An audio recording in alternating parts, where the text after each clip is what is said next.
आज के इस वीडियो में हम लोग पढ़ेंगे रेसिस्टर्स इन पैरेलल।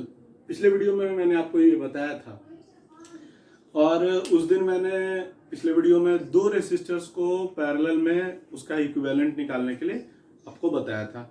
आज की इस वीडियो में तीन, चार और एन रेसिस्टर्स, तीन चार मैंने आपको दिया था होमवर्क में बनाने के लिए।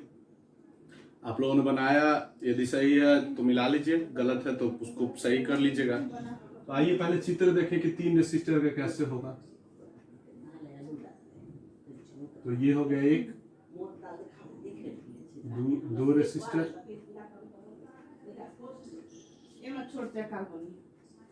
और ये ऐसे इधर से कर लीजिए। ये हो जाएगा हम लोगों का तीसरा रेसिस्टर।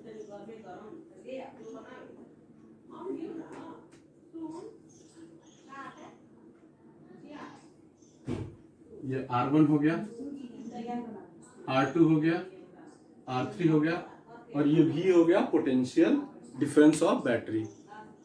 हम लोग जानते हैं मैंने पिछले वीडियो में बताया था कि यहां से करंट I चलेगा जो तीन भाग में टूटेगा, इधर I1, इधर I2, इधर I3।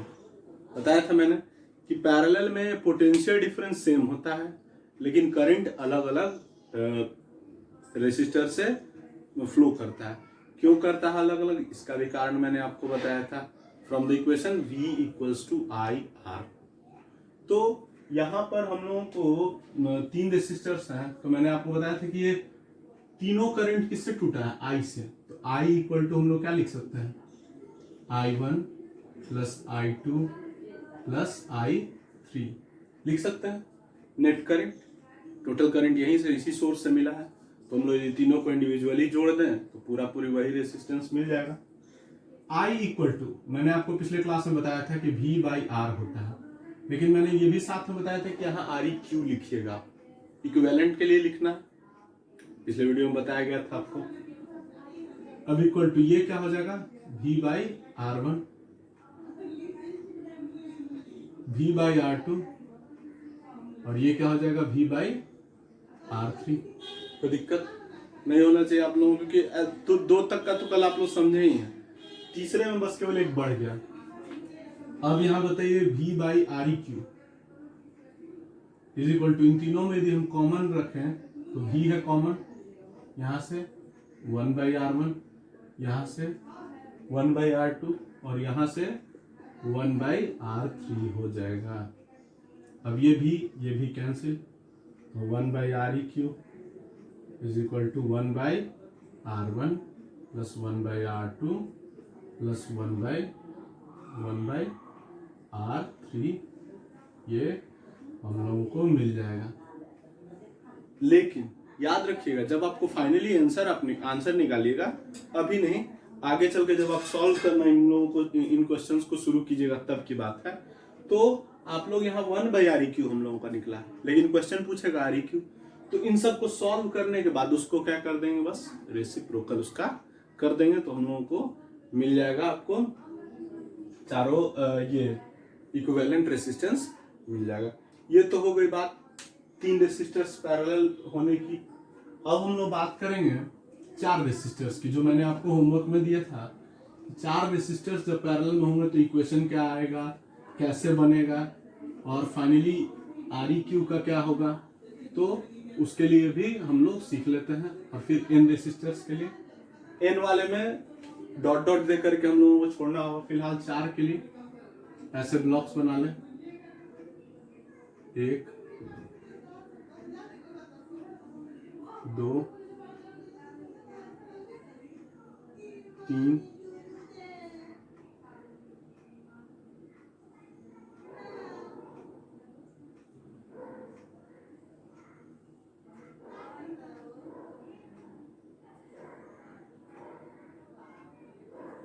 4, ये चार हैं कनेक्टेड और इनको एक बैटरी से हम लोगों ने जोड़ दिया। चार भी है बैटरी का potential difference, R1, R2, R3 and R4। Similarly वैसे ही आप लोग आगे बढ़िएगा। फिर यहाँ से आई करंट आएगा, यहाँ आने के बाद वो इन सेक्शंस में जाने के बाद यहाँ से आप दो तरीका कर सकते हैं, या तो यहाँ से आप लोग सबको जोड़ दीजिए इसी जगह से और एक इधर जोड़ दीजिए, ऐसे ये सब कनेक्शन से एक जगह है। यहाँ से आप लोगों को ज़्यादा समझ में आएगा, आप लोग कंफ्यूज भी हो सकते हैं बाद में कभी चित्र देखिएगा तो। ऐसा हो गया, 4 हो गया। अब कंफ्यूजन नहीं होगा आप लोगों को। तो ये हो गया। तो हम लोग यहाँ पर आई आने के बाद I1 I2 में, I3 में, I4 में टूट जाएगा। तो हम लोग net current I equal to क्या लिखेंगे? Obviously I1 plus I2 plus I3 plus I4। I बराबर V/R होता है, लेकिन ये फाइनल के लिए तो REQ लिखेंगे। यहाँ फर्स्ट के लिए है R1, सेकंड के लिए है R2, थर्ड के लिए है R3, फोर्थ के लिए है R4।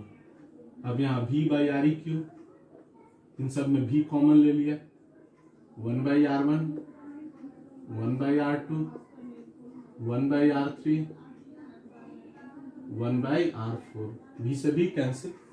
अब हम लोगों को क्या मिल गया? 1/REQ is equal to 1/R1 plus 1/R2 plus 1/R3 plus 1/R4।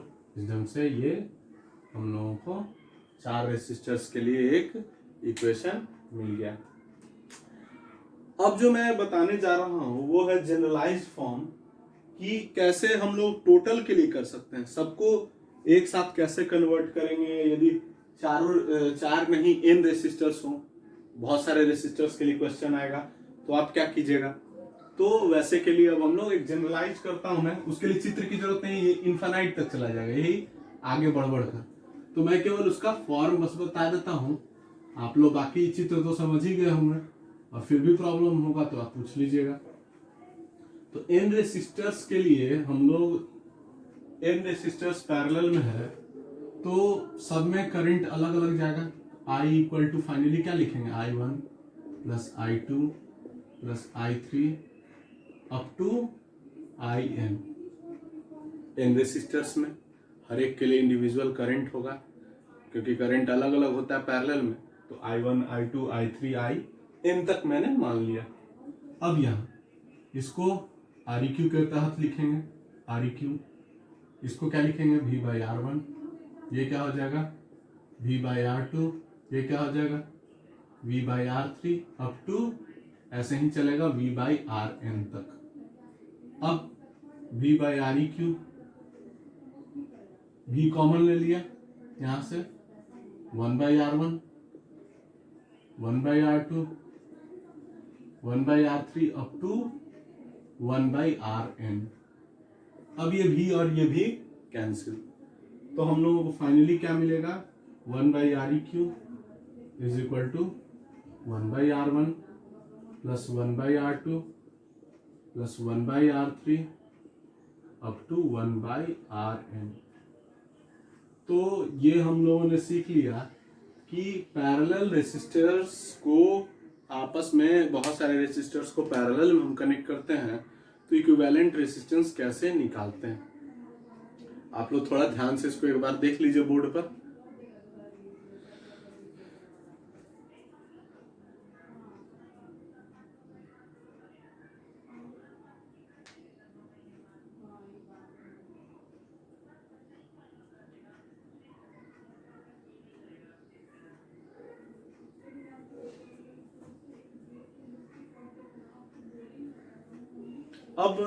अब ये तो आप सीख गए कि कैसे सीरीज हो गया, क्या पैरेलल है। यदि मैं कुछ एक चित्र देता हूं, उसमें आप लोग जरा सोचिए कि कैसे, कौन, पहले तो पहचानिए कि सीरीज कहाँ है और पैरेलल कहाँ है। तो देखिए, पहचानने का बस एक ही नियम है। आप क्या कीजिएगा? सर्किट को ब्रेक कीजिएगा, और सर्किट को ब्रेक करने के बाद आप उसमें देखिएगा कि किसमें करंट यदि सेम जा रहा है तो वो सीरीज में, और यदि पोटेंशियल डिफरेंस सेम हो रहा है तो वो पैरेलल में। जैसे मैं एक चित्र देता हूं आपको,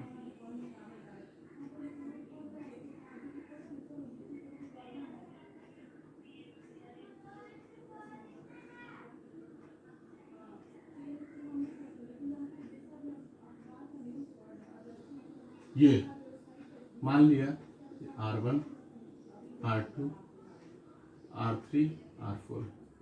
अब आप लोगों से पूछ ले, कोई क्वेश्चन दे दे कि इनका इक्विवेलेंट रेसिस्टेंस आप निकालिए, तो पहला आप करेंगे क्या? तो सिंपली आप सोचेंगे कि भाई ये मान लीजिए V वोल्टेज है, यहाँ से करंट I निकलेगा, यहाँ आने के बाद करंट दो डायरेक्शंस में टूटेगा, ठीक है। मान लिया हमने करंट I1 यहाँ से इधर गया और करंट I2 इस ब्रांच में टूट करके आ गया।